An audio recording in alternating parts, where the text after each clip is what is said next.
We'll take you now to the San Jose mine in Chile, where live pictures are coming in. What we're about to see now is one of the most anticipated stories of this mine rescue. Yoni Barrios Lloros is the man, now famous, because he has a wife waiting for him up above, although not nearby this rescue site right now, as well as a mistress. His wife, here's the mistress here, that's the picture that you can see, that is not the wife, because Marta Salinas, the wife, is not going to be greeting Barrios when he comes up after she discovered that he was having an affair with Susana Valenzuela, and that is the woman that you can see there. So the mistress is waiting for him, and the wife is waiting for him back home, where she is going to thump him. We heard about this story first yesterday, and we were actually informed that neither the mistress nor the wife were going to be meeting him as he emerged, but rather his mother would. It seems that plans have changed. I've got to say, I think it's a brave move by the mistress to appear at this point in time. There's going to be incredible focus. Well, no, she's been at the mine site for some time. She set up a vigil, which is how the discovery was made by the wife, that there was somebody else involved in her husband's life.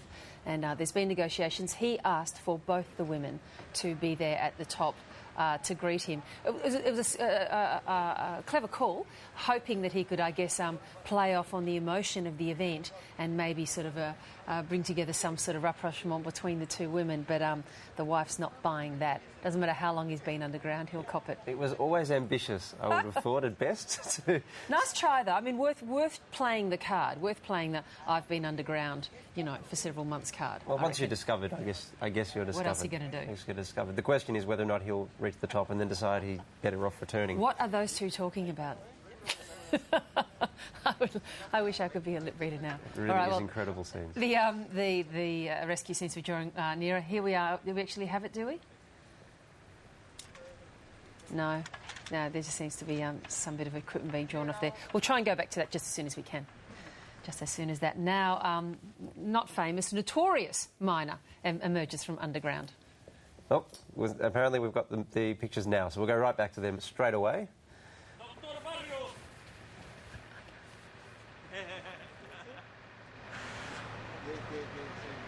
To be rescued. He will be the 21st miner, and just before that we had the 20th miner rescued as well. And he apparently was the miner with the largest family presence there at Camp Hope. He has 13 brothers and sisters. Here it is. Here he is. Here's Yoni, coming up underground to meet his fate. One wonders whether he was saying to the rescue workers, you know what, kids, I'll just stay down here. It's actually not too bad down here. He may have volunteered to be the last miner, although I've got to say 21 is probably a good number, somewhere in the middle, hopefully, when there's as little attention as possible. Does he look embarrassed? Does he look chagrined? Well, I think he does a little. He does, actually. I think he does a little. Extraordinary story. If you've just joined us, the story is that while he was down there, it was discovered that he has a wife, but also a mistress. And he's asked both of the women to meet him at the mine site upon his rescue. His wife has, however, declined the invitation. And look, he's not coming out. Doesn't want to come out. Staying in the cage. Safer in there. She looks terribly happy and hopeful, though. She did set up a very sweet vigil for him at Camp Hope, the mistress, Susana Valenzuela, with our religious statues and statues of the Virgin Mary, a very religious country. And here he is, coming to meet the woman who has stood by. Yes, he does look a little bashful, doesn't he? There's something sheepish about this. This is not quite the fist-punching, air-punching rescue that we've seen before, is it? It could be the greatest moment of his life or the worst. I guess you'll find out in the coming weeks, I imagine. Now, a couple of the miners have given interviews which have been beamed right around the world, and they've been photographed sitting by the family members. I don't know if he will. He hasn't rushed up to kiss the mistress, has he? He's got his back firmly turned towards her. Probably has to be a little bit careful at this stage. Just to recap the proceedings so far, this is the 21st she's miner. Fixing her hair. Here we go. Here's the greeting. Well, this is the moment. Oh, hello.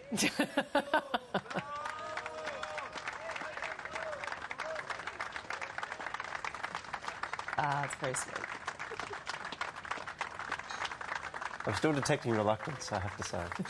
A little bit of embarrassment, perhaps. So, Yoni Barrios, the 21st miner to be rescued of 33, and then the rescuers themselves will have to make their way up from underground to the surface. We've been now watching miners be rescued for somewhere in the vicinity of probably 18 hours or so, something in that range. And we were told yesterday that they would take about an hour to rescue each of the miners. It seems that is now occurring at a rate of about every half an hour, which is an extraordinary effort, and I think reflects the fact that everything about this rescue seems to have occurred much faster than was originally forecast. That's a very, very sweet, very tender reunion there, watched on by the mining minister. And Yoni Barrios is, he does look just a little bit bashful there, but he's made, like his other colleagues, an amazing rescue and a great survival story. So he's up now above ground to meet his fate and to discover just what his wife has waiting for him at home. I suspect the Mines Minister isn't the only person who is watching that with a great deal of interest. Let's now go to Vanessa O'Hanlon